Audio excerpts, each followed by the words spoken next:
Lady Jess, and I am popping in just to talk to you quickly about something that came across my desk yesterday.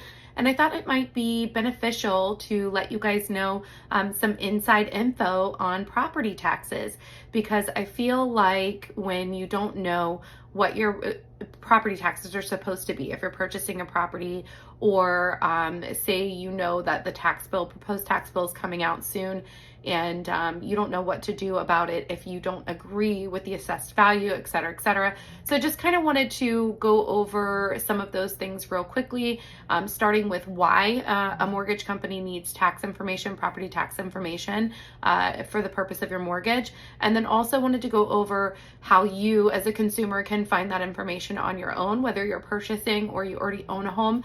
And also as a consumer, how to best apply for some of the exemptions that might be out there for you. So that's the purpose of today's video. I hope it is beneficial to you. So first, let's talk about why a mortgage lender is going to need your property tax information, whether you're doing a purchase or a refinance.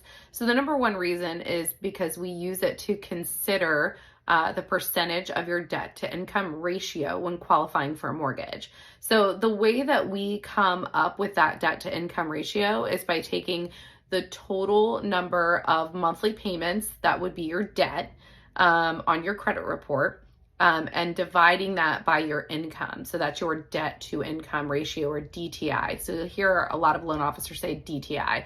We need the percentage above or beyond or whatever, or below this percent to qualify for your mortgage. So the reason why we need property tax information is because that is part of your monthly debt when we're calculating your back end DTI. Now, back end DTI means that we are looking at the front end, which is just whatever's on your credit report divided by your income. But then the back end ratio means that we're looking on whatever's on your credit report plus the proposed new monthly payment of your mortgage, including escrows or monthly housing payment.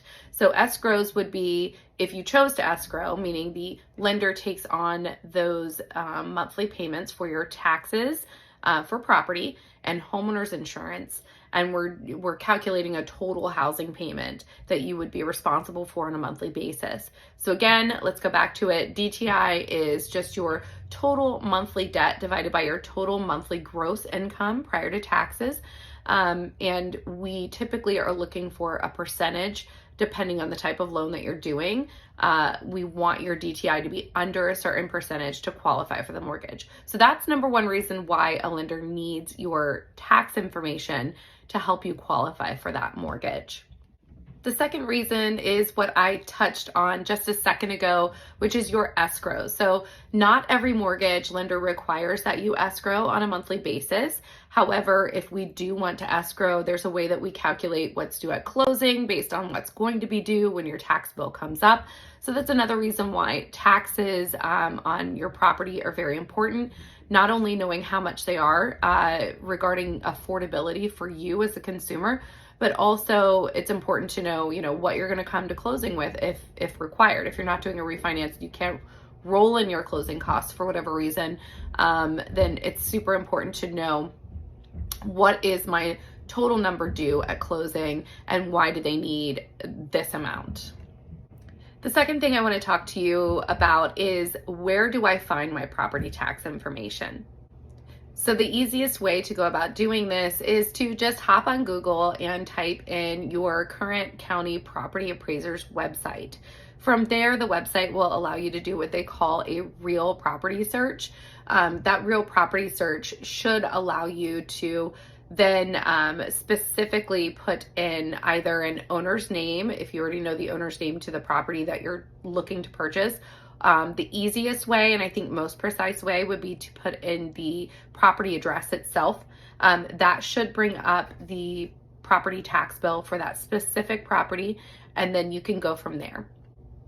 So what these property appraiser websites typically allow you to do, that's most important for you, is to, number one, as we just discussed, estimate your tax bill, whether that's for a purchase or for an upcoming year, just to sort of budget for your family. The other would be to also check to see what exemptions you or your family might qualify for. Exemptions just mean that the property county appraiser is willing to give you a discount on your taxes for various different reasons. So I'm about to go into that in just a minute, but basically all that means is that not only can you look to see what your tax bill is right now, what it's proposed to be next year if the proposal is finished, but also allows you to help budget and allows you to possibly search for any exemptions that you might qualify for. So now let's talk about common exemptions and what most people do apply for. So the number one most common exemption that I see my clients applying for is the homestead exemption. What that means is that by Florida law, in the state that I'm in, by Florida law, that means that you are telling the property appraiser that not only do you have interest in the property, meaning you're on the deed, you are owner of the property, you intend to live in the property, and it is your primary residence, meaning it's not a second home, it is not a vacation home, it is someone where you live on a permanent basis. Key dates to apply for this exemption are between January 1st and March 1st of each year. You only have to do the application once you are approved. You never have to do it again unless you plan to move and make another property in the state of Florida your primary residence.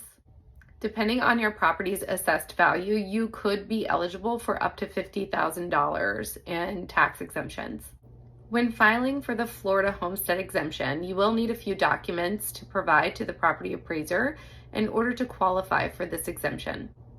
Sometimes the only document you will need is a Florida state issued ID or driver's license. In addition to that driver's license with the property address listed, there are some other documents that they sometimes may request. If you are a driver, they may request that you provide a copy of your Florida registration, your Florida voter's ID if you vote, and immigration documents if you are not a U.S. citizen. I also wanted to quickly touch on a couple other exemptions that you might be eligible for. So this one is for my veterans. Eligible Florida resident veterans who have a VA certified service-connected disability of 10% or greater shall be entitled to up to an additional $5,000 exemption. In order to qualify for this, you must be able to provide the tax official with documentation certifying your disability with Veterans Affairs. Other exemptions that might not be as well known are the senior discount. For 2023, you may be eligible for this senior discount if you are over the age of 65 and do not have a total household income over $35,167. Some seniors may even be eligible for up to 100% exemption if they've had a permanent residence in the state of Florida for over 25 years. Check with local county or city officials to see if you qualify for that 100% exemption. They typically do have another income limit requirement to meet. Last but not least, I wanted to talk to you about portability. Portability exemption applies to those who already had a Florida primary residence and they're getting rid of that property and moving to a new primary residence in the state of Florida. There are a few other ways that you can save on your property taxes. One being when you get your proposed tax bill in, check it to make sure that nothing's wrong with it. If you do find something wrong with it, definitely file for a petition. In the state of Florida, proposed tax bills are supposed to go out sometime around August 18th. From the date of mailing from the property appraiser, you have 30 days to petition the proposed bill. And my last tip for you today is most counties also offer what they consider to be called early pay discounts. So for instance, if your tax bill is due March 1st, which most of them are in Florida, and you get your proposed tax bill in August and you don't decide to petition it, so you move forward with whatever the tax bill is. If you pay it by November 1st, there is a very, very big discount on your payment, and then so on and so forth. So if you pay it November, you get the biggest discount.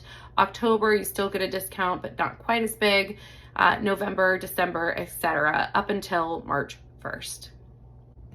That's going to be it for me today, guys. I hope this information regarding property taxes was useful to you.